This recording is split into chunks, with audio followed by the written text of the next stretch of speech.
muchos temas en nuestras vidas que van generando preguntas e inquietudes, y es bueno que nosotros nos estemos cuestionando lo que hacemos, lo que vivimos, lo que pasa a nuestro alrededor, pero solo hay un tema en el que realmente es importante, que realmente es crucial que nosotros sí tengamos las respuestas, porque tiene que ver con nuestra eternidad.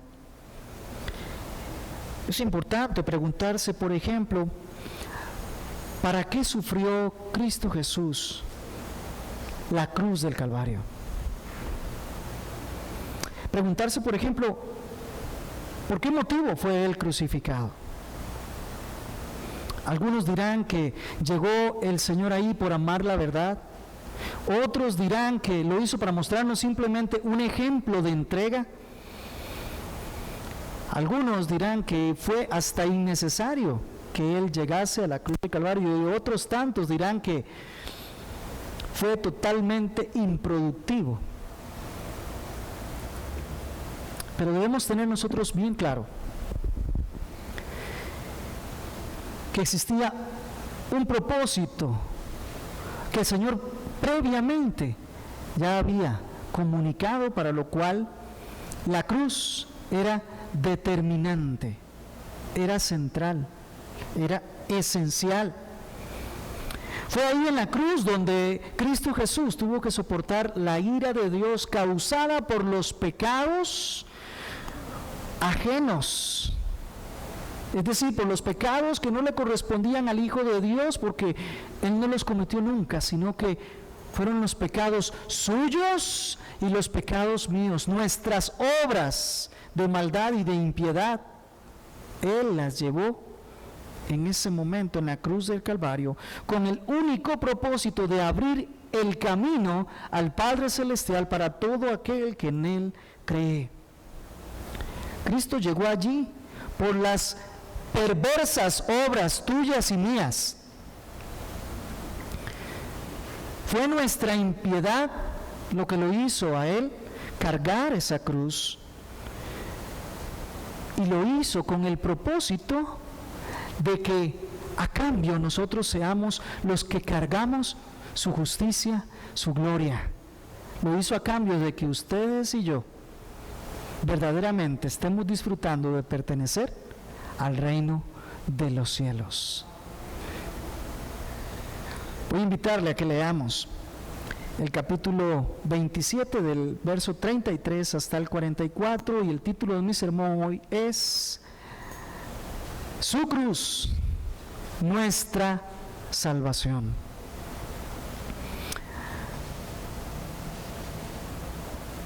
Hoy el bosquejo va a estar un poco más centrado en el texto propiamente, y vamos a estar viendo que Jesús soportó la crucifixión, Jesús soportó las injurias de los ignorantes, Jesús soportó las burlas de los conocedores, y todo lo hizo por nosotros. Verso 33. Leo la palabra del Señor para ustedes, le pido que lo sigan con la vista. Cuando llegaron a un lugar llamado Gólgota, que significa lugar de la calavera, le dieron a beber vino mezclado con miel. Pero después de probarlo, no lo quiso beber. Y habiéndole crucificado, se repartieron sus vestidos echando suertes, y sentados le custodiaban allí. Y pusieron sobre su cabeza la acusación en contra de él, que decía: este es Jesús, el Rey de los judíos. Entonces fueron crucificados con él 2 ladrones, uno a la derecha y otro a la izquierda. Y los que pasaban le injuriaban, meneando la cabeza y diciendo: tú que destruyes el templo y en 3 días lo reedificas, sálvate a ti mismo. Si eres el Hijo de Dios, desciende de la cruz. De igual manera también los principales sacerdotes, junto con los escribas y los ancianos, burlándose de él, decían: a otro salvó, a sí mismo no puede salvarse. Rey de Israel es, que se baje ahora de la cruz y creeremos en Él.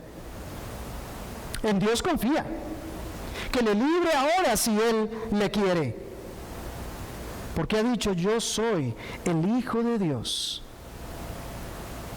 En la misma forma le injuriaban también los ladrones que habían sido crucificados con Él. Pidamos el auxilio del Espíritu Santo. Señor,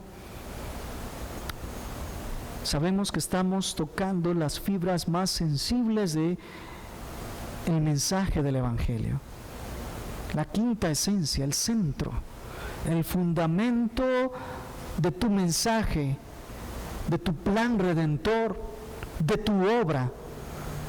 Es lo que nosotros hoy tenemos como misión atender.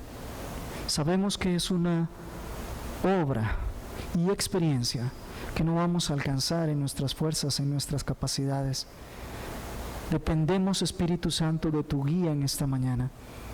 Haz eso precioso que tú traes siempre al corazón de las personas, y es apertura y entendimiento en la mente de tu preciosa palabra. Señor, con toda reverencia y temor nos acercamos a ti. Auxílianos para poder comprender. Te lo pedimos en el nombre de Jesús. Amén y amén. Antes de seguir adelante, por favor, ya es a nivel de ruego. Ha sido cansado estar continuamente pidiendo que los teléfonos celulares estén apagados. Es una falta de reverencia delante del Señor y de su palabra. Es una distracción para los hermanos. Así que le ruego, le doy unos momentos, saque su teléfono, verifique que esté apagado. Si está esperando una llamada que no puede esperar una hora y resto, entonces póngalo en modo de silencio. Cuando usted reciba la llamada, salga, contéstela si es tan urgente. Pero por favor, estamos delante del Rey de Reyes y Señor de Señores. Él nos da audiencia. Tenemos que ser reverentes. Tenemos que tener temor del Señor por encima de todo lo demás. Cierro paréntesis. Primero, vemos a Jesús soportar la crucifixión. Hay un trayecto que Él cubre desde el lugar en donde estaba siendo burlado, desde el lugar donde fue presentado, y hasta fuera de la ciudad. Y Él lo lleva cargando la cruz. Jesús, nos dice el verso 33, que caminó y llegaron a un lugar llamado Gólgota, lugar cuyo nombre significa calavera o cráneo. Muy bien. El hecho de que el Señor caminase ese trayecto hasta fuera de la ciudad era para que Él fuera exhibido públicamente, para que Él fuera burlado por todos los que iban pasando. Ese lugar se encontraba cerca de un montículo que se llamaba, o tenía forma de cráneo o calavera. Vamos a aclarar, no fue que Jesús fue crucificado en un monte como tradicionalmente se dibuja o se pinta, o nosotros lo vemos en diferentes imágenes. Cristo fue hacia aquel lugar, pero la crucifixión no se llevó a cabo en la parte alta del monte, sino en la parte baja, junto al camino. La intención era siempre que el que había sido condenado a morir por crucifixión fuese exhibido para que los demás fueran disuadidos y no cometieran el mismo delito. Entonces tenía que ser un lugar cerca del camino, no lejos, sino cerca del camino que va hacia la ciudad, para que él entonces fuera observado por todos los que iban o salían de la ciudad. Y es muy interesante que el Señor se dirigiera hacia un lugar que era conocido como el monte de la calavera o el cráneo. Dice Matthew Henry que es un símbolo que debemos considerar. Lo dice de esta manera: de todos modos, el nombre, refiriéndose al monte, es un símbolo del triunfo de Cristo sobre la muerte, al morir sobre un lugar que se llamaba Calavera. Y él va cargando su cruz. Y en el trayecto, recuerde que él iba padeciendo. Tenía cansancio desde la medianoche, fue aprehendido y desde la medianoche estuvo soportando injurias, burlas, injusticias. Fue juzgado en secreto, fue juzgado en público, fue hallado inocente, fue hallado justo, pero aún así condenado. Sufrió burlas, bofetadas, golpes. Además también sufrió por el látigo, su espalda estaba lacerada, se burlaron de él, su cabeza tenía corona de espinas, la sangre fluía, y con todo ese dolor él cargó, aunque fuese un poco, su cruz antes de que llamaran a Simón, como veíamos la semana anterior. Ese trayecto, ese camino fue un camino de vergüenza, fue para exhibirlo a él en ese estado en que se encontraba.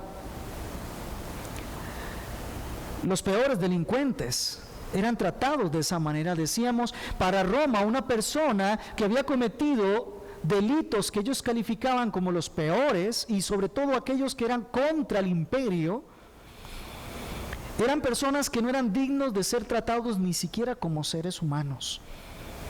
De tal manera que todo lo que se le podía hacer a una persona que no era considerada ni siquiera persona, ya no generaba ningún delito para nadie.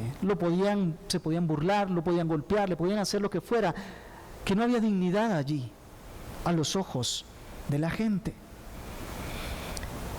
Roma, particularmente, decíamos, usaba la crucifixión como un método de disuadir a los demás de que no cometieran el delito que ese hombre que está ahí crucificado cometió. Y Jesús soportó ese trayecto en silencio. Probablemente a nivel físico, ya con pocas fuerzas, con pocas energías, pero caminó. Y vean lo que nos dice el verso 34. Llegado al lugar, le dieron, el llegado al lugar lo indico yo, le dieron a beber vino mezclado con hiel, pero después de probarlo, él no lo quiso beber. Era costumbre buscar adormecer a los que iban a ser crucificados. La costumbre era que al momento de llegar a donde iban a ser traspasados por los clavos, tanto en sus manos como en sus pies, era costumbre buscar adormecer a quien iba a ser crucificado. La intención no era un gesto de humanidad para tratarlo con algo de dignidad, porque decíamos que eso no era lo que hacía Roma. La intención era que se opusiera lo menos posible, que estuviese lo más drogado, dormido, adormecido posible, para que en el momento en que fuera clavado no se opusiera tanto, sino que estuviese más calmado.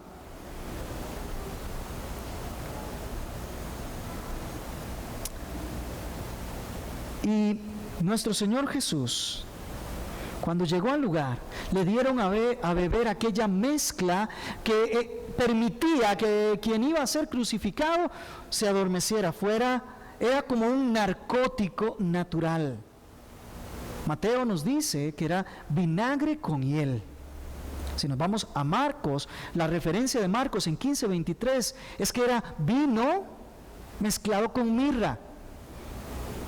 Vino o vinagre, no vamos a discutir en ese tema, podría traducirse de las dos maneras, pero el tema aquí es que cuando Mateo dice hiel, es porque se refiere a un compuesto amargo en términos generales. Que Marcos sí nos especifica fue mirra. Ese era el compuesto particularmente que producía un efecto narcótico. Y Jesús, después de probarlo, no lo quiso beber.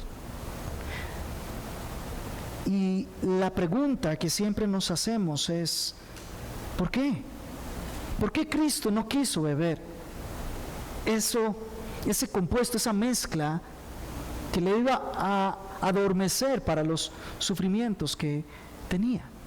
Y el tema aquí es que Él deseaba estar en su plena conciencia a la hora de llevar los pecados de cada uno de nosotros y el sufrimiento, el flagelo, el dolor, la angustia, la vergüenza, que todo ello iba a producir, únicamente porque Él estaba sujeto a la voluntad del Padre Celestial. Él quería estar en su completo ejercicio de sus sentidos al momento de sufrir todas y cada una de las cosas que estaban escritas de Él, para llevar sobre Él y sentir en lo profundo de su ser lo que usted y yo no vamos a sentir por la gracia que nos ha entregado. Él decidió padecer conscientemente todos los tormentos y los sufrimientos de esa muerte, y lo que Él deseaba era llevarlo por nosotros, soportarlo por nosotros. Y además, si leemos un poco más adelante, vamos a ir tratando de poner en orden los acontecimientos. Vea el verso 37, dice: y pusieron sobre su cabeza la acusación contra él que decía: este es Jesús, el Rey de los judíos. Ya decíamos que Roma utilizaba la crucifixión para los peores criminales. Ya decíamos también que Roma llevaba a cabo estas ejecuciones cerca del camino para que sirvieran como un efecto disuasivo, para que la gente no cometiera los mismos delitos que había cometido la persona que estaba crucificada. Pero entonces, era costumbre que Roma pusiera una tablilla en donde se escribiera cuál era el delito que había cometido la persona. Lo que se nos dice de parte de la tradición es que esa tablilla le era colgada a la persona que había sido condenada mientras iba a la cruz. Entonces, a la vergüenza que ya se sentía de ir hacia la cruz, también estaba el hecho de que iba reflejando cuál era el delito que había cometido. Y cuando era crucificado, lo usual era que aquella tablilla fuera puesta sobre la parte alta de su cabeza en la cruz. De tal manera que, siguiendo el orden, la acusación contra Cristo Jesús fue escrita en esa tablilla y colocada en la parte de arriba. Cuando nosotros hacemos una composición de qué es lo que decía propiamente esa tablilla, tenemos que revisar los 4 evangelios y así logramos condensar y comprender en su totalidad lo que decía esa tablilla. Y es importante porque esta es la acusación por la cual Cristo fue a la cruz. Y en su totalidad esa tablilla decía: este es Jesús Nazareno, el Rey de los judíos. Pregunto, ¿eso era un crimen? ¿Eso es un delito? Ser Jesús, el Rey de los judíos. Eso no era un crimen. Ni siquiera una tentativa de crimen, porque no dice pretendió ser, sino que la verdad que está ahí escrita es para todas las edades, es el testimonio para todos los tiempos y todos los lugares. Cristo es el Rey. Y es una verdad que escribió Pilato, que Pilato ordenó escribir ahí, y es una verdad eterna, inmutable, que no cambia. Todo el Evangelio de Mateo está escrito con la finalidad de que ustedes y yo comprendamos esta verdad. Jesús es el Rey. Él es el Mesías esperado. Lejos de ser un crimen, lejos de ser una pretensión mentirosa, lejos de ser una falsedad, es la verdad. es la verdad. Es claro, Pilato lo escribió con la intención de burlarse del pueblo judío y decir: este es el rey de ustedes. Nosotros somos el poderoso imperio romano.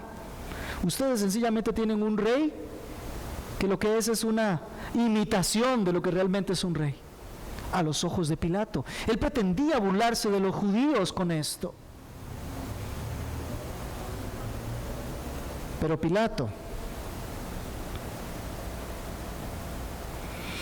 escribió esto, según nos narra Juan capítulo 19 y 20, en 3 idiomas, para que 3 veces quedara claramente dicho que Jesús es el rey que proviene de los judíos, pero es el rey absoluto, soberano, sobre toda nación, sobre todo reino, en todo lugar y en todo momento. Él lo ha sido siempre, nunca ha dejado de serlo. Su reino ha tenido manifestaciones a través del tiempo de diversa índole, y todos estamos esperando aquel momento cuando su reino sea en plenitud. Y por eso la iglesia sigue clamando: ven, Señor Jesús, para ver ese pleno cumplimiento. No obstante, está escrito el título Jesús como Rey en 3 idiomas distintos. Primero en hebreo, particularmente arameo, que era el idioma religioso, el idioma de los judíos, del pueblo que siempre esperó a su Redentor, para que el mensaje hacia ellos fuese claro. Pero también estaba escrito en griego, el lenguaje común que se hablaba en todo el imperio romano, el lenguaje que hablaban todas las personas, para que a todas las personas les llegase el mismo mensaje. Y finalmente estaba escrito también en latín, que era el idioma oficial con que Roma trataba los asuntos del imperio. Era el idioma más refinado, el más culto, el que utilizaba la élite gobernante, para que también a ellos les quedara claro que Jesús es el Rey, que Él es el Señor. Y en esto podemos contemplar que toda la humanidad recibe el mensaje. Es que está escrito en toda la creación que Jesús es el Rey de Reyes y el Señor de Señores, que todo le da gloria y honra a Él.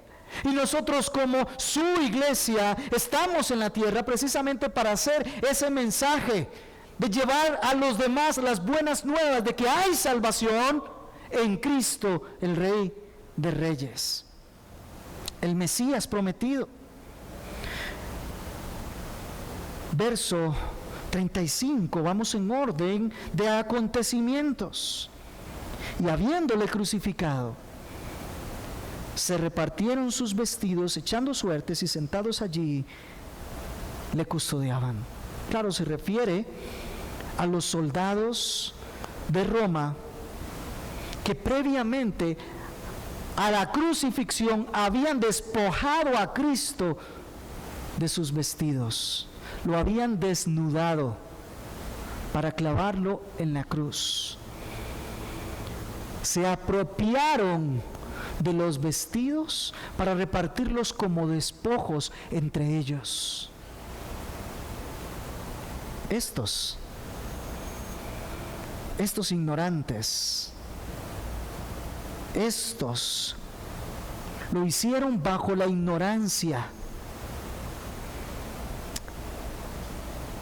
¿No es hermoso saber que precisamente por la desnudez de nuestro Señor Jesucristo, ustedes y yo hoy estamos en su presencia vestidos de su justicia? Él tuvo que ser desnudado para que no lo fuéramos usted ni yo, para poder ser vestidos de toda su gloria, para que realmente nosotros tengamos cómo presentarnos con dignidad.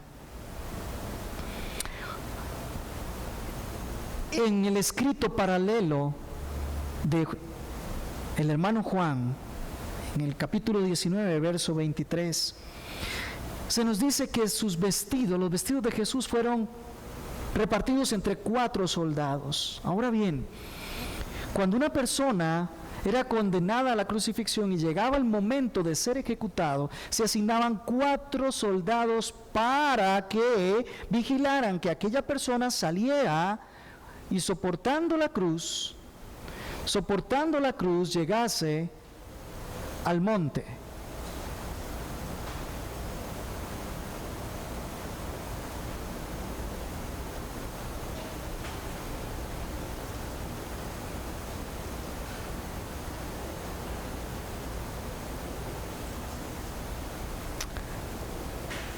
Ten de nosotros misericordia, Señor.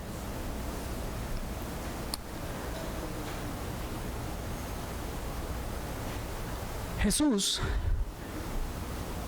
había sido despojado de sus vestiduras y habían 4 soldados que eran los que venían con él mientras salía a la ciudad, al lugar en donde iba a ser crucificado. Es decir, aquel camino o vía dolorosa, como muchas veces se conoce, de Cristo Jesús, fue un camino y fue una ocasión donde él no iba solo. Él iba con los soldados. Él era seguido, luego que cargó la cruz, por Simón de Cirene. Pero a la vez también iban los acusadores y también a la vez iba el pueblo, iba una comitiva. Y entonces los 4 soldados lo que iban era cuidando y protegiendo que realmente la ejecución se llevara a cabo. Estos 4 soldados debían permanecer al pie de la cruz una vez que Jesús fuese levantado, para evitar que cualquier persona se acercara para impedir la muerte de la persona que estaba siendo crucificada.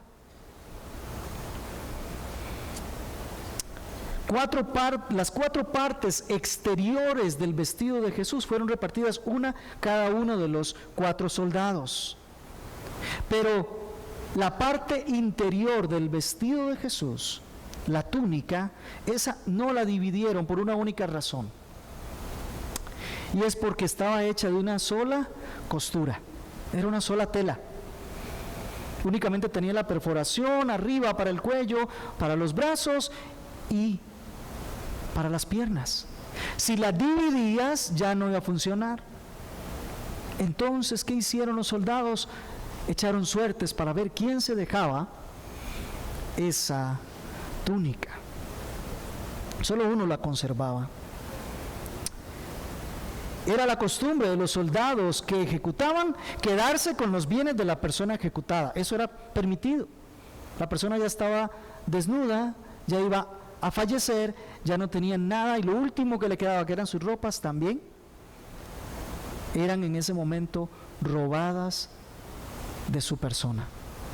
Qué ultraje, ¿no le parece? Qué bajeza del ser humano.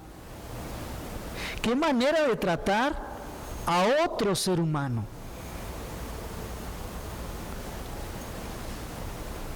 Lo que los soldados romanos jamás conocieron, nunca les pasó por la cabeza, era que en ese acto que ellos estaban haciendo de despojar al Señor de lo que era suyo, lo que estaban era cumpliendo las palabras que el Señor había profetizado por medio de David en el Salmo 22, 18, cuando dijo: reparten mis vestidos entre sí y sobre mi ropa echan suertes. Cuando te das cuenta la claridad con que 1000 años antes por lo menos el Señor había determinado que estas cosas iban a padecer, y con lujo de detalles lo dice, hermano, no podemos hacer otra cosa más que caer de rodillas y decir: Señor, cuán fieles son tus palabras. Cuando se escriben estas cosas, no se había inventado la muerte por crucifixión, amado hermano. Cuando se escriben estas cosas, no se había hecho la costumbre de que los soldados despojaran a los que iban a morir y se dejaran sus ropas. Pero el Señor ya lo tenía así determinado. Qué soberanía, Qué autoridad, ¿no le parece? Qué dominio tiene el Señor de todas las cosas. Pero también quiero recordarle que nosotros podríamos pasar por la experiencia de que nos sean quitadas todas las cosas, todos los bienes, aun que nos despojen también de nuestras ropas. Pero sabe, el vestido de gracia, la paz y la justicia que el Señor nos ha puesto, eso nadie nos los podrá quitar nunca. Dele gloria al Señor por eso, porque Él es el que nos ha vestido, Él es el manto de nuestra alabanza.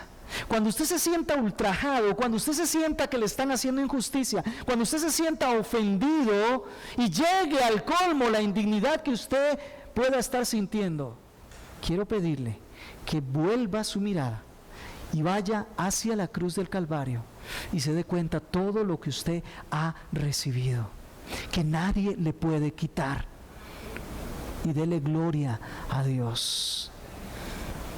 Luego los soldados, por supuesto, vigilan al Señor en la cruz, como que alguien tuviese la capacidad de ir a soltar ese cuerpo que está clavado ahí, cuando la soberanía del Señor fue la que determinó que ahí estuviera, o como que Él quisiera hacer algún intento por soltarse, cuando Él decidió voluntariamente someterse a ese trato por amor a los escogidos del Padre Celestial. No iba a suceder. No iba a suceder. Este era el plan determinado desde la eternidad. Pero estos testigos, estos soldados romanos, lo que tenían era la función divina, la función de parte de Dios de ser los primeros testigos de su muerte y después de su resurrección. Para que nadie vaya a decir, aún los enemigos, los crucificadores, los que despojaron al Señor, fueron los que, según el verso 54, terminan diciendo, verdaderamente este era el Hijo de Dios. Los primeros testigos son los enemigos que lo llevaron a la muerte. Los primeros que dieron testimonio de que realmente Él había pagado el precio de nuestra redención son los propios enemigos, los que no lo quisieron reconocer como Rey de los judíos. ¿No le parece que eso es autoridad y poder de Dios? Dominio sobre todas las cosas. Usted tiene que cambiar su manera de ver la cruz del Calvario. Segundo punto, Jesús soportó las injurias de todos los ignorantes. Mire lo que dice el verso 38 al 40. Entonces fueron crucificados con él dos ladrones, uno a su derecha y otro a su izquierda. Los que pasaban le injuriaban meneando la cabeza y diciendo, tú que destruyes el templo y en 3 días lo reedificas, sálvate a ti mismo, si eres el Hijo de Dios, y desciende de la cruz. Una de las cosas más maravillosas del cristianismo es que, muy distinto a cualquier religión, nuestro cristianismo, nuestras convicciones, nuestra fe están cimentadas en la persona de Cristo Jesús. Es decir, se llama cristianismo no porque se sigue una serie de reglas inventadas por alguien o por un grupo de personas para ver cómo de alguna manera puedan salvarse a sí mismos. El cristianismo se diferencia porque está fundado en la persona de Cristo Jesús, que vino a cumplir lo que nosotros no podíamos cumplir, que vino a entregarse por gracia, que presupone el hecho de que el hombre no puede llegar a Dios, entonces es Dios quien se acerca a nosotros para ofrecernos la salvación.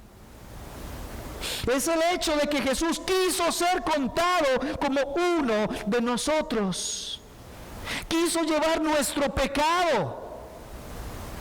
Es el hecho de que Él quiso hacerse como uno de nosotros, para que en nuestra condición soportara lo que nos correspondía, a fin de que nosotros llevemos su vida.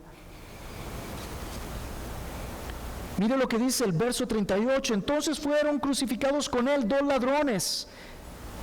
Mejor, 2 salteadores, como dice el original.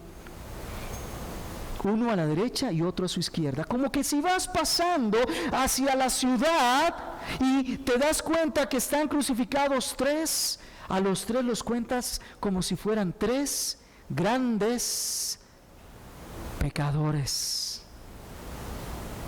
3 grandes criminales. Quiso Cristo ser contado con los transgresores. Dice la profecía de Isaías 53:12, así con los transgresores fue él contado. Ya sabemos que fue justo, ya sabemos que no cometió pecado nunca, ya sabemos que ningún crimen. ¿Quién, dice Jesús, de vosotros puede a mí redarguirme de algún pecado? Pilato dijo, ¿qué mal ha hecho? La esposa de Pilato mandó decir, él es justo. Pero aquí lo vemos contado como si fuese no solo un criminal, no solo un malhechor, sino de los peores, de aquellos que merecen ser crucificados.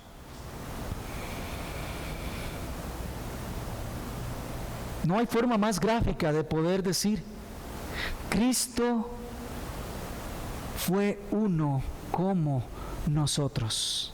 Él llevó todos nuestros pecados. Qué manera más gráfica que poder levantar un poco la mirada y verlo ahí entre criminales, como si fuera uno más de ellos.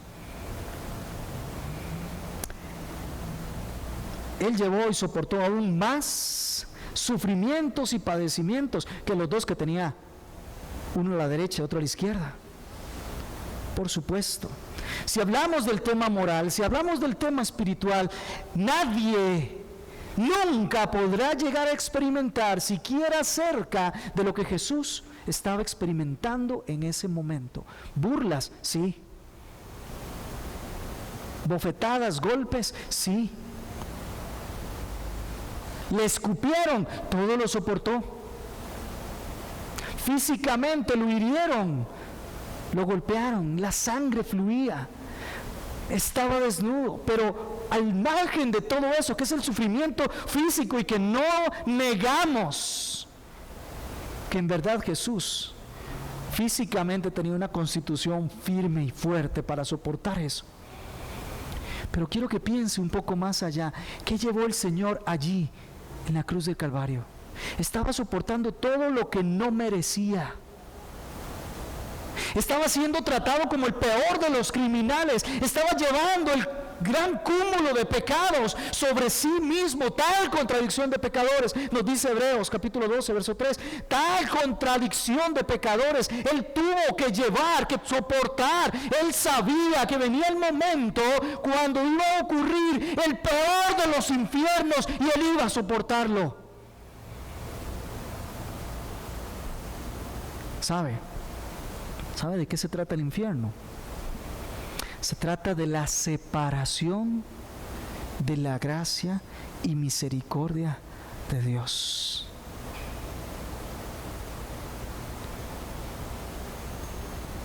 Todo el que va al infierno va a conocer la verdadera ira de Dios.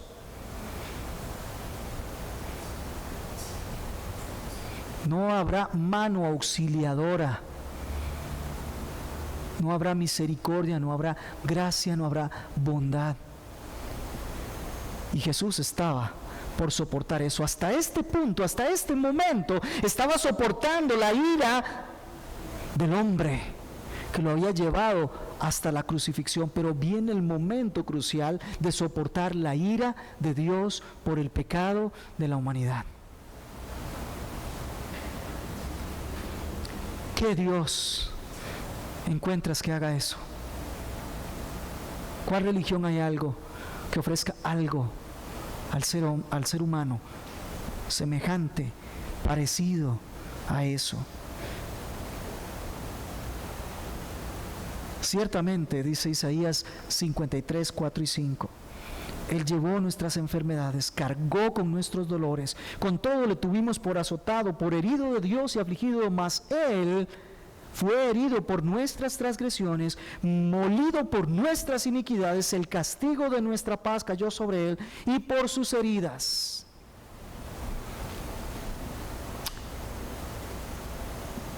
hemos sido nosotros curados. A Jesús no le tuvieron que contar lo que se siente estar en la cruz, lo que se siente ser burlado, ser dejado, ser traicionado. A él no le tuvieron que contar lo que es la ira del hombre en contra, ni tampoco le tuvieron que contar lo que es la ira de Dios cayendo sobre él. En todo él participó de nuestros padecimientos y aún más, mucho más profundo.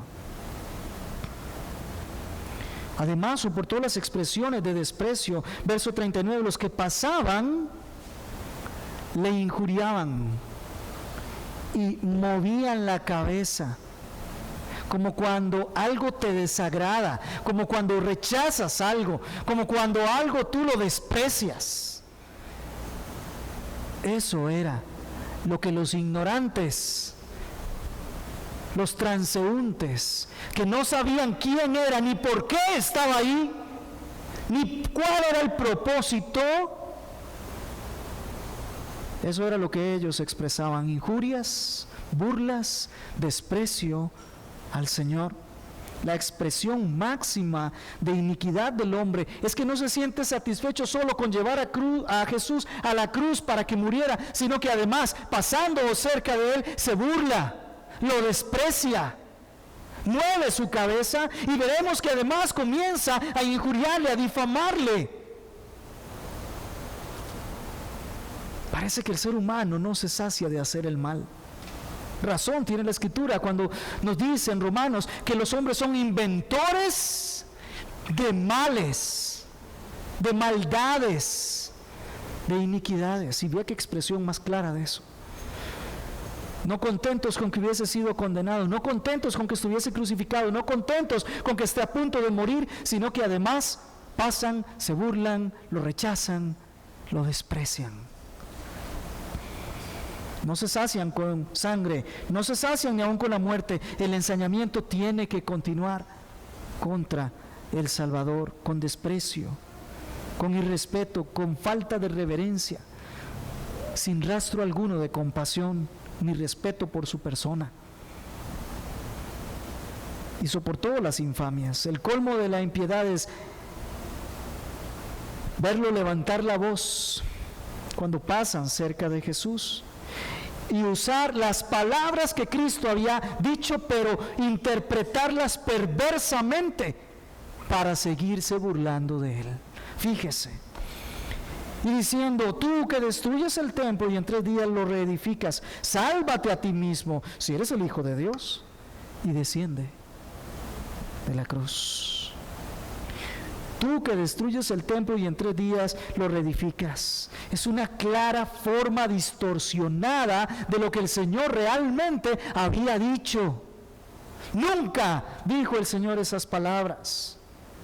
Lo que encontramos en el relato, según Juan capítulo 2, verso 19, es cuando el Señor se encontró con los líderes en el templo, y ellos habían hecho del templo del Señor una cueva de ladrones, y Él purifica o limpia con celo, con ira por la casa de su Padre, limpia ese lugar que es lugar de oración.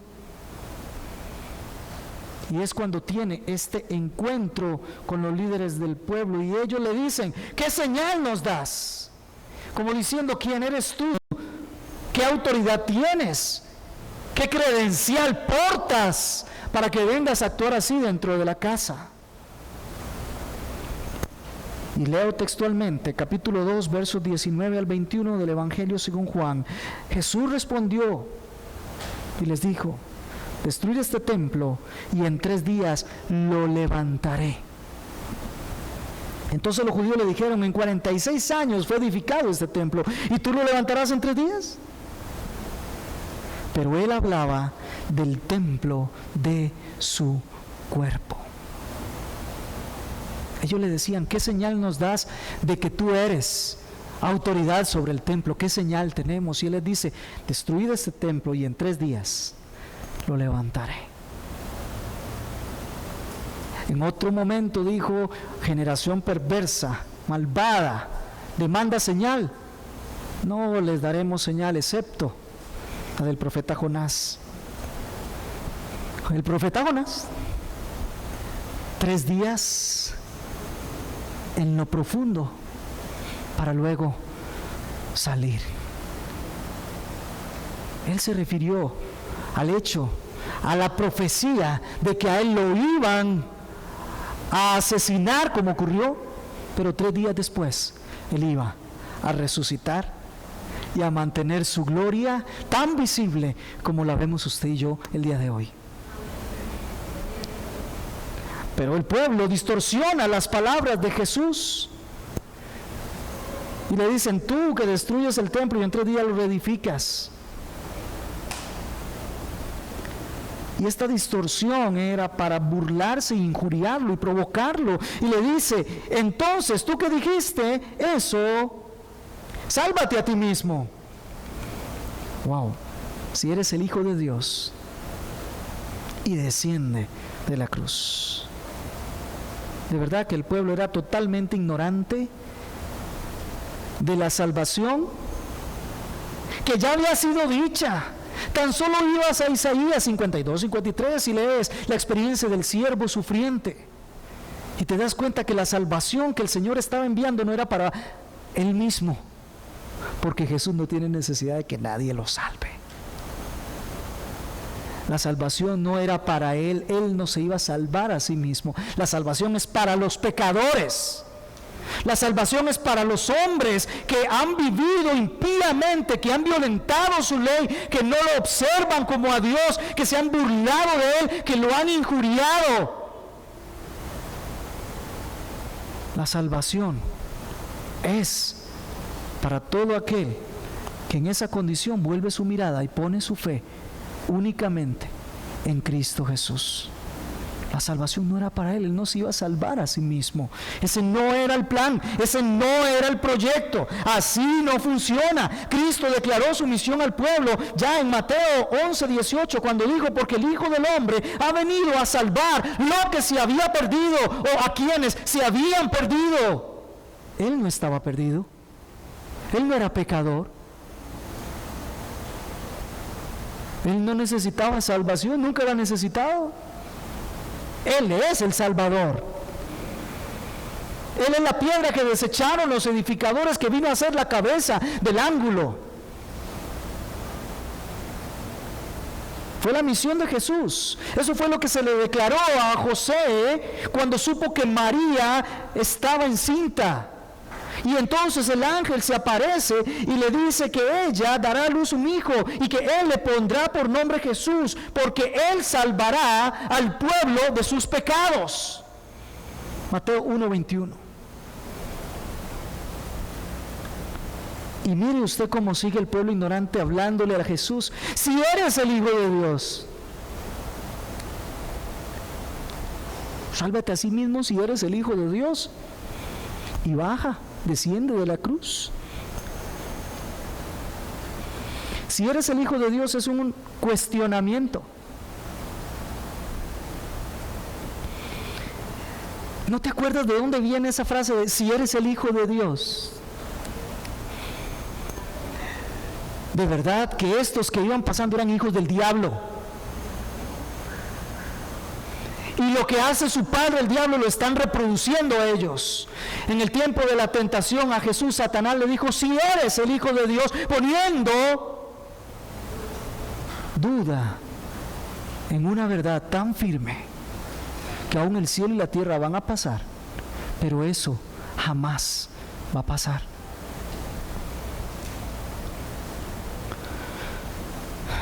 Muestra la ignorancia completa del pueblo al desconocer quién es Cristo Jesús.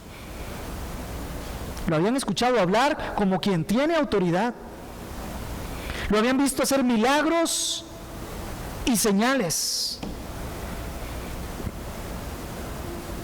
Juan lo señaló como su hijo Dios Padre lo señaló el día del bautismo. Este es mi Hijo amado. Incluso los demonios lo llamaron Hijo de Dios. Y aún así estas personas desafían, cuestionan si era o no era el Hijo de Dios. Desciende de la cruz. Realmente ellos no esperaban que Jesús descendiera de la cruz. Su ignorancia les impedía ver la magnificencia, la majestad, el pleno dominio de todas las cosas, al precisamente no bajarse de la cruz. Si Cristo llegase a bajarse de la cruz, no habría salvación para usted, para mí, ni siquiera para ellos que estaban ahí tampoco. No habría camino al Padre. Estaríamos muertos en nuestros delitos y pecados, y lo único que tendríamos era la plena seguridad de un juicio donde todos salimos condenados por la eternidad. Y el infierno eterno sería lo que nos acogería. Pero mantenerse ahí era la salvación de los hombres. Cualquiera que verdaderamente hubiese estado comprendiendo lo que pasaba, hubiese estado a los pies de Jesús ahí en la cruz, agradeciendo que Él no se bajó de ahí y no tenía planeado hacerlo. Tercero, Jesús soporta las burlas ya no de los ignorantes, sino incluso de los que dicen sabemos, y porque dicen saber, su pecado es aún mayor. Vea lo que dice el verso 41. De igual manera, también los principales sacerdotes, junto con los escribas y los ancianos, burlándose de Él. Vamos a resumir. Principales sacerdotes, escribas y ancianos, el Sanedrín por completo, el grupo que lideraba al pueblo judío, la plena autoridad humana dentro del pueblo judío, decían al Señor, decían del Señor. Vea lo que dice el texto, decían de Él: a otros salvó, asimismo no puede salvarse. Qué increíble. Estos también se burlaban del Señor, pero con un agravante. Ellos decían conocer las Escrituras santas. Ellos se llamaban escribas. Ellos se decían principales sacerdotes. Ellos se decían ser una autoridad religiosa porque conocían las sagradas Escrituras. Si eso hubiese sido cierto, si de verdad las hubiesen conocido, lo único que tenían que hacer era leer y darse cuenta que a quien tenían ahí enfrente cumplía con todas las promesas que de Él habían sido dichas. Pero su corazón perverso determinó no creer lo que decía la Escritura, ni creer al que tenían enfrente. Decidieron voluntariamente ignorar lo que sabían. Decidieron voluntariamente no creer. Entonces su entendimiento se cegó. Romanos capítulo 1, versos del 18 en adelante. El hombre, sabiendo, decidió no hacer caso a lo que sabía, no obedecer. Porque los hombres, conociendo a Dios, decidieron no servirle como a Dios, no darle honra, no amarle, sino que se envanecieron en sus razonamientos y su necio corazón fue entenebrecido. Fueron encaminados para cometer con avidez toda clase de maldad. Así que el peso sobre ellos aún es mayor. No reconocieron al Rey Mesías, al Mesías príncipe, al siervo sufriente que tantas veces se ofendían al leerlo.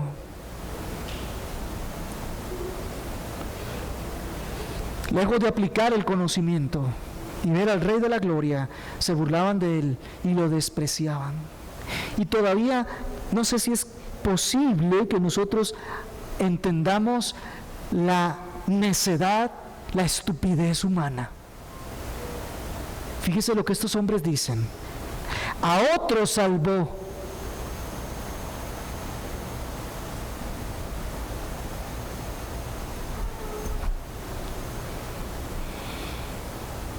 están dando testimonio de lo que Cristo hizo. Lo están llamando Salvador. Están dando fe de que Él salvó a otros. Lo vieron sanar a los enfermos.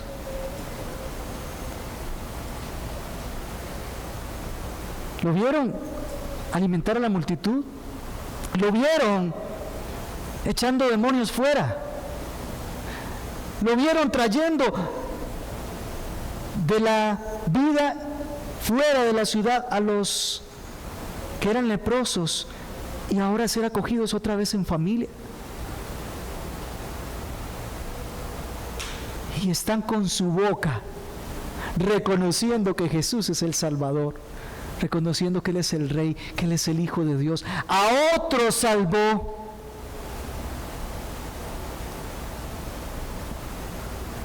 No hay mayor contradicción que decir que Jesús es el Salvador y luego burlarse de Él en la misma frase, porque no puede salvar.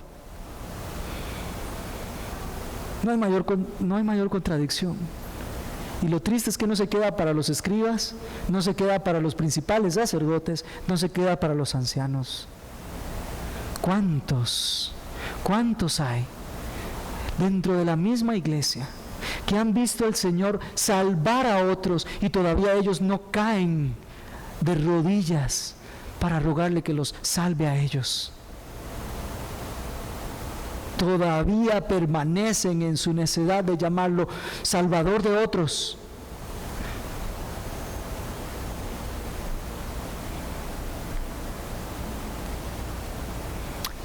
Lo impresionante aquí es cómo estos hombres usan el conocimiento que tienen de la Escritura para burlarse del Señor. El conocimiento que tienen de su persona para burlarse de Él. A otros salvó. Asimismo no puede salvarse. Y hay un sentido correcto en lo que ellos están diciendo. Jesús no podía salvarse, no por un tema de falta de poder, porque Él es todopoderoso, sino por un tema de determinación de su propia voluntad, donde Él había determinado no salvarse de la cruz. Él había determinado llevar al pleno cumplimiento lo que las tres divinas personas habían ya establecido antes de la fundación del mundo. Y aquí la respuesta. ¿Para qué vino Cristo al mundo? ¿Para qué fue la cruz del Calvario? Para llevar a término, para cumplir el plan que ya se había propuesto la divina Trinidad antes de la fundación del mundo. Antes de que se escribiera el principio.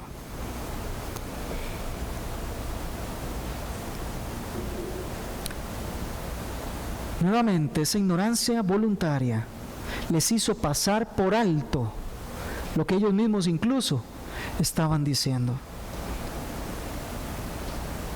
Y en este mismo punto Jesús recibe las afrentas de estos líderes. Observe lo que dicen en el verso 42, la segunda parte. Rey de Israel es. Que baje ahora de la cruz y creeremos en Él. Evidentemente están incitando al Señor, si es que fuera posible eso, estaban procurando incitarlo para que se bajara de la cruz. La obra que en definitiva nos muestra su poder sobre el pecado, sobre la muerte, sobre Satanás, precisamente era la obra de la cruz del Calvario y su posterior resurrección. Era la mayor forma de poder que el Señor mostraba, salvando a la humanidad del pecado. En efecto, sí era el Rey, y no solo de Israel, del mundo entero. En efecto, era el Hijo de Dios, y por ser el Hijo de Dios, se sujetaba a Dios, y en razón de eso, no se bajaría de la cruz.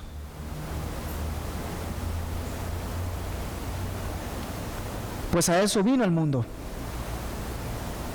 Era el fiel cumplimiento de todas las promesas divinas, y además era la manera en que el Espíritu Santo iba luego a venir para que estuviese y permaneciese con su iglesia por siempre y para siempre. Había todo un propósito, todo un plan, era el desarrollo de lo que el Señor había ideado. No iba a bajarse de la cruz. Y lo peor del caso es que le dicen: baje ahora de la cruz y creeremos en Él. Nótese que a Jesús están hablando de Él en tercera persona, como quien quiere hablar a espaldas de otro, pero con el otro presente. Ellos hablaban entre ellos, teniendo a Jesús como un tercero. Nótelo. De Él decían: a otro salvó, a sí mismo no puede salvarse. El Rey de Israel es, que baje ahora de la cruz y creeremos en Él. Como quienes llegan al pie de la cruz a agregar más y más sufrimiento a nivel emocional, a nivel sentimental, burlándose de Él, hablando entre ellos, como que Él no estuviese presente, pero estaba allí. Qué desprecio, ¿no le parece? Qué forma de tratar a Cristo. Pero el punto es, ellos tenían las Escrituras, ellos tenían las señales, ellos estaban viendo la obra cumplirse frente a sus ojos, y hasta se habían atrevido a llamarlo un Salvador. A otro salvó. Pero ellos habían decidido en su ser que no importa lo que pasara, no iban a creer en Cristo. Estos que no eran ignorantes, sino que eran sabedores, decidieron cerrar su corazón y no creer en Cristo. Pudo haberse bajado que jamás iban a creer en Cristo. Ya su corazón había sido endurecido, no había nada que les hiciera retroceder. Ya ellos habían cometido el pecado imperdonable. Estaban destinados ya a una perdición eterna. No habría para ellos salvación. Recordemos aquí quién es el Rey. Recordemos aquí quién es la autoridad. Baja de la cruz y creeremos en ti. No, Él es el Rey. Él es el que lleva el plan. No son los hombres los que condicionan al Señor para creerle. Y eso pasa mucho hoy en día. Señor, es que si tú me das, entonces yo creeré en ti. Señor, es que si tú me haces, entonces yo creeré en ti. Señor, es que si tú me quitas, entonces yo creeré en ti. Perdón, ¿quién es la autoridad? ¿Quién es el que gobierna? ¿Quién es el que dice el modo, la manera como se hacen las cosas? No es las condiciones del hombre las que Él viene a cumplir. No, Él es la autoridad. Él dice cómo se llega delante de Él, y no es porque se le hagan obras y milagros a los hombres, sino que la fe viene, y viene por el oír, y el oír la palabra de Dios. El que no está creyendo en Cristo por el testimonio de su palabra, no está creyendo en Cristo en sus condiciones, a su manera, y no está creyendo para salvación. Cuidado con estarle poniendo a Jesús condiciones para ver si le creo. Mucho cuidado. Algunos usan esa perversa técnica y jamás ha funcionado. El que es salvo por fe y no por señales, no por vista, no por lo que haga el Señor, sino por lo que ha dicho en su palabra.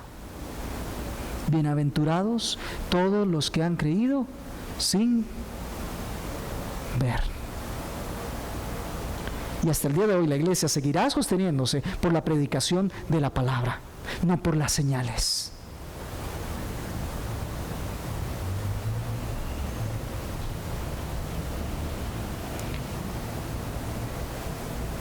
Y mire cómo le desafían.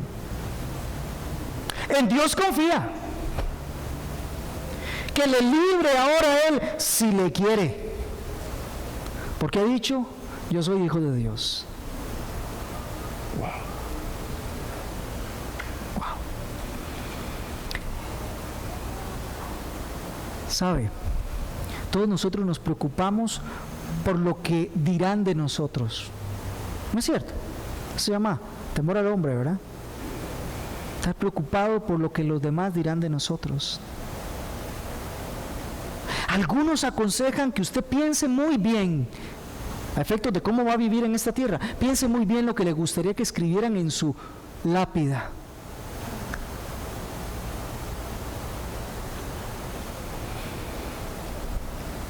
Qué hermoso sería que pudieran decir de cada uno de nosotros, como resumen de nuestra vida, lo que acaban de decir de Jesús.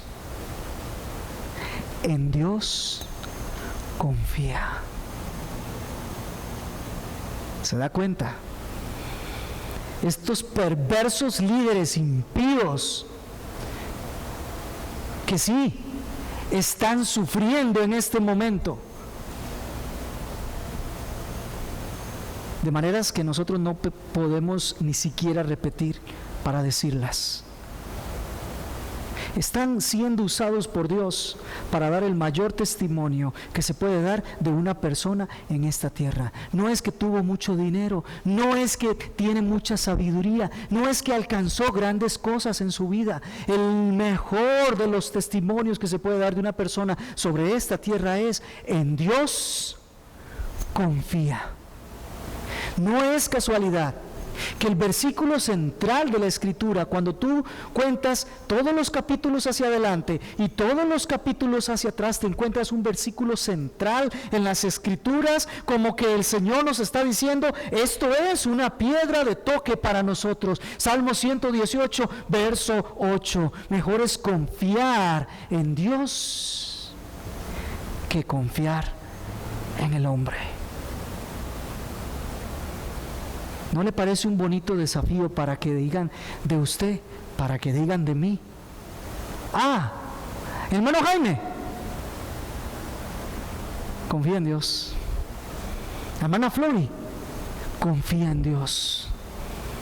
Que no tengan absolutamente nada más que decir, mi hermano. Solamente confía en Dios. Es que, amados hermanos, la mayor muestra de humildad que nosotros podemos dar no viene de lo que decimos, viene de lo que nosotros somos,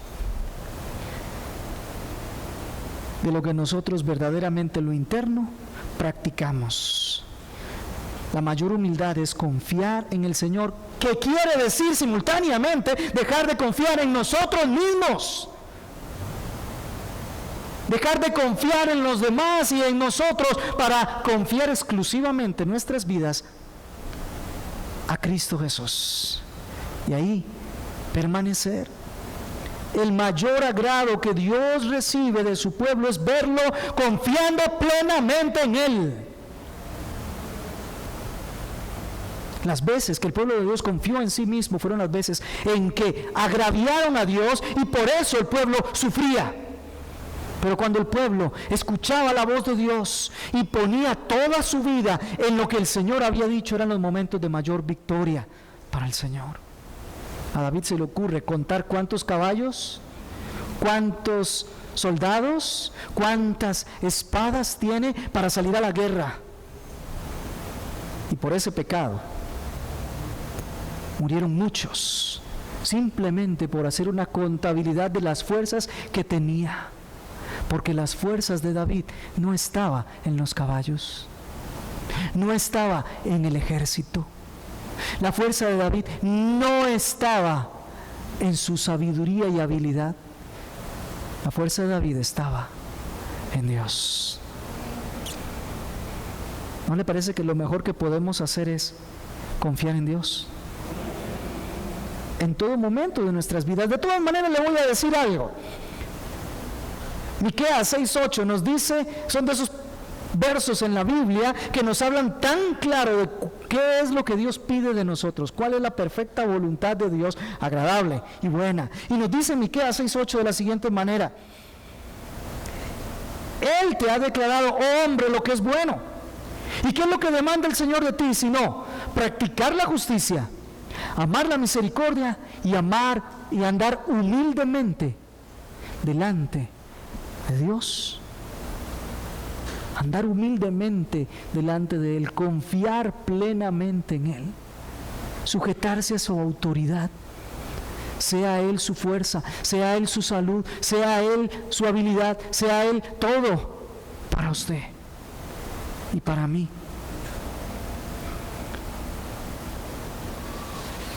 En Dios confía, es la mejor forma de ser conocido. Y eso fue lo que se dijo de Jesús. En Dios confía. Pero veamos de inmediato. Que le libre ahora si Él le quiere. Estas palabras están salidas del mismo infierno. Dejan evidencia que para estos hombres podía existir alguna vez, algún momento, alguna experiencia en donde el Padre no amase al Hijo. Obsérvenlo. Que le libre ahora que le libre ahora si Él le quiere. Si Él le quiere. Si Él lo ama, que lo libre. Poniendo una división donde jamás ha existido entre el Padre y el Hijo. Jesús dijo, mi Padre y yo, uno somos. Recuerda lo que dijo Dios el Padre cuando Jesús fue bautizado, y de luego lo repite cuando Jesús pasa a la transfiguración. Este es mi Hijo amado.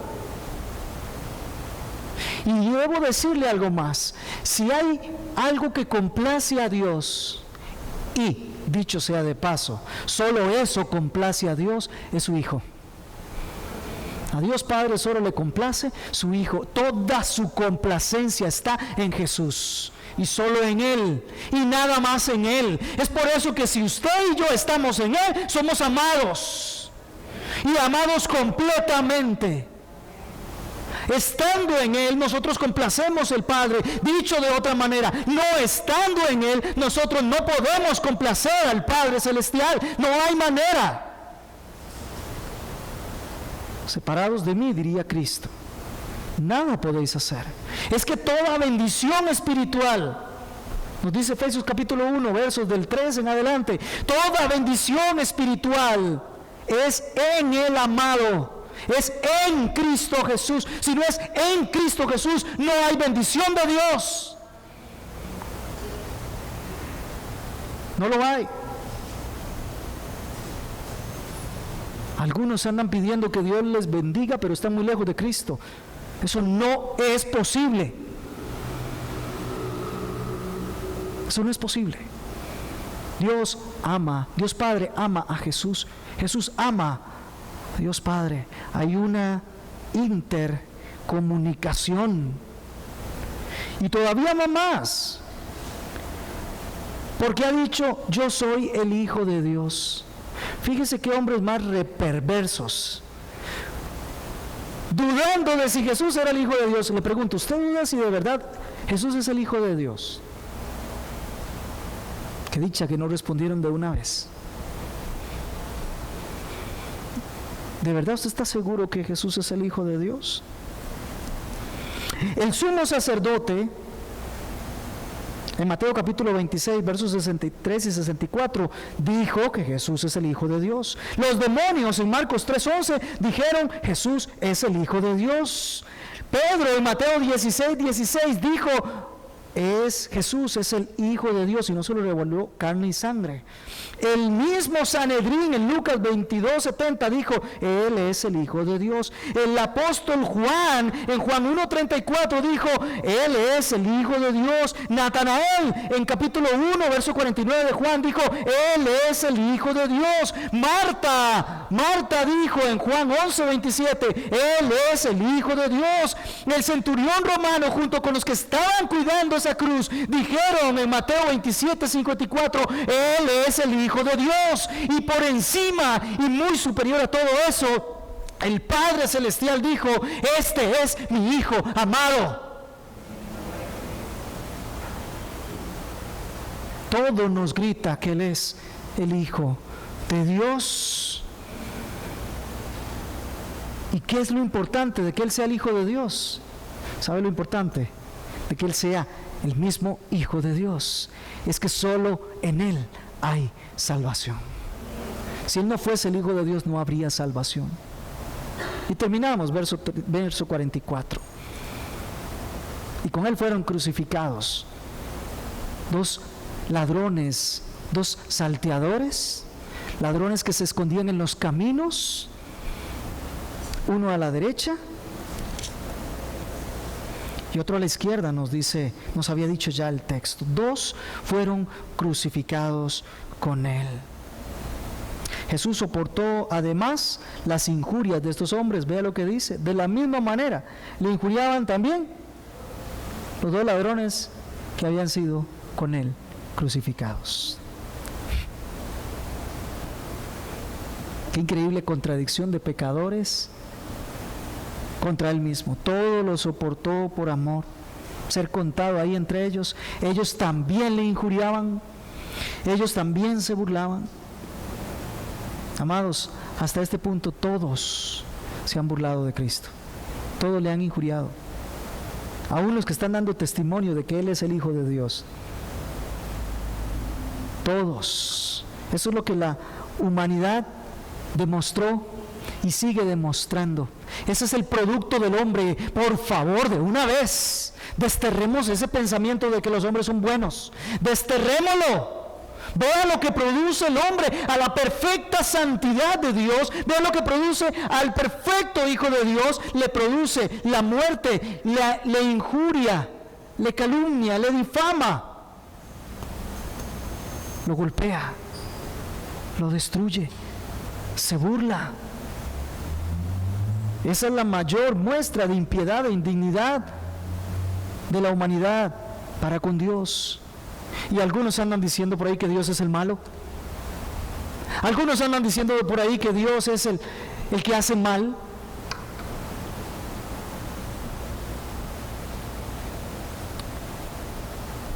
Mientras por otro lado veamos a Jesús, ¿qué está haciendo por la humanidad? ¿Se está entregando? ¿Está llevando los pecados de la humanidad? ¿Está abriendo el camino de salvación? ¿Está sustituyendo a los pecadores que han de confiar en Él para recibir Él el castigo y que ellos reciban su gloria? Para que Él fuese muerto y nosotros vivamos su vida. Para que Él fuese contado con los pecadores y nosotros seamos revestidos de su justicia. Él decidió llevar nuestra muerte para que nosotros en Él fuésemos hechos justicia de Dios. 3 aplicaciones. El conocimiento de Cristo como Salvador no hace salvo a nadie. No es lo mismo. Aquí hay hombres que dicen: a otro salvó, pero ellos no fueron salvos. Cuidado, mucho cuidado, de que usted esté conforme de saber que Cristo es el Salvador, pero que no sea su Salvador. Mucho cuidado. Muchos han escuchado al Señor Jesús, muchos lo han visto, pero siguen burlándose, ignorándolo, difamándolo. El tiempo se agota. Este es el momento de venir al Señor y pedirle que nos salve. Segundo, Cristo es el Rey de los judíos, el Salvador del mundo, el Hijo de Dios. No te quepa duda alguna. Él vino a mostrarnos quién era, Él vino a cumplir la profecía. Todas las evidencias gritan a la humanidad la realeza de nuestro Señor Jesús. Su crucifixión por la transgresión de los pecadores es el centro mismo del cristianismo. Es lo que nos distingue, es la diferencia. Su mensaje es un mensaje de salvación para aquellos que deciden plenamente confiar en su gracia y en su misericordia. Es una obra desarrollada desde antiguo que vemos ahí en un pleno cumplimiento. Y tercero, debes entender muy bien lo que ocurrió en la cruz del Calvario. Es algo que no hemos aprendido y que no hemos comprendido bien. Solo voy a tomarme unos momentos más para que te des cuenta de qué se trata lo que ahí ocurrió. Hay una escena que Mateo omitió porque en la orientación que el Espíritu Santo le entregó, él no describió esta escena, pero que nosotros la encontramos en Lucas capítulo 23 y versos 39 a 43. Y es la escena que retrata a Jesús crucificado en medio de dos ladrones. Se describe que los dos ladrones injuriaban a Cristo. Cuando Él estaba clavado en la cruz del Calvario y los dos ladrones estaban a la par y todos estaban injuriándole, de las palabras de la boca de nuestro Señor salieron unas palabras majestuosas, unas palabras impresionantes, todos burlándose, todos gritándole, todos difamándolo.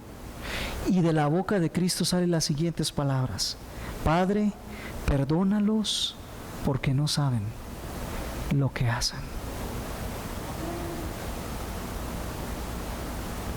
No existe una expresión de amor más grande, de gracia y bondad más sublime. Uno de los ladrones fue impactado por esas palabras. Él estaba con Cristo, sufriendo lo mismo, muy semejante a lo que físicamente estaba sufriendo Jesús. Y estaba injuriándole, pero escucha a Jesús hablar. Y su respuesta a la humanidad que lo estaba asesinando en ese momento fue pedirle al Padre que perdonara a los que estaban ahí, haciendo todo eso en su contra. Este ladrón fue impactado. Claro que es lo que voy a mencionar, no está en el texto, pero es viable guiar un poco la imaginación. Es muy probable que pudiese de alguna manera voltearse ese ladrón y ver a Cristo Jesús. Es muy probable que al verlo y escucharlo hablar, sus pensamientos se detuvieron por unos momentos, aún en medio del dolor que estaba sintiendo él mismo. Es muy probable que él viera la escena y captara algo que los demás no habían visto nunca. Es muy posible que escuchara a Pilato decir: pero qué mal ha cometido este hombre. Es muy probable que este hombre estuviese lleno de estos pensamientos y que su corazón estuviese siendo movido por acción del Espíritu Santo. Y cuando él escucha al otro crucificado que está injuriando a Jesús, él de inmediato le recrimina a su compañero y le dice de la siguiente manera: ¿ni siquiera temes tú a Dios a pesar de que estás bajo la misma condena? ¿Qué tiene que ver Dios en medio de estos hombres? El que está en el centro ha dicho: Padre, perdónalos porque no saben lo que hacen. Él está invocando a Dios, como quien encomienda su causa a Dios, dice Pedro. El otro piensa en Dios y le dice a aquel: ¿ni siquiera temes tú a Dios a pesar de que estás bajo la misma condena? Y nosotros, a la verdad, justamente, nosotros estamos en esta condena, justamente, nosotros a la verdad nos corresponde. Porque recibimos lo que merecemos por nuestros hechos, pero nada malo ha hecho. Qué expresión más tremenda de arrepentimiento por sus pecados. Qué expresión más tremenda de confianza en el Señor es la que sigue al arrepentimiento de los pecados. Si usted quiere saber si algún día de verdad fue salvo, mire, aquí está el parámetro: arrepentimiento de los pecados. Nosotros a la verdad estamos recibiendo lo que merecemos. Pero de inmediato su mirada se dirige a Cristo y pone su confianza por completo en Él. En ese momento, luz entró en el alma de aquel hombre que se acaba de confesar como un pecador y acaba de entender que Jesús es suficientemente santo y justo como para salvarle, y se vuelve con ruegos al Señor y le dice: Jesús, acuérdate de mí cuando vengas en tu reino. La petición más apropiada que puedes hacerle a Jesús en cualquier momento de tu vida, en cualquiera, hoy mismo, aún en el último de tus momentos, si es que el Señor te da oportunidad en ese momento. Y la gracia se extiende al pecador que ha sido consciente de su condición de pecado y que ha visto que su salvación solo es Cristo y ha rogado por su salvación.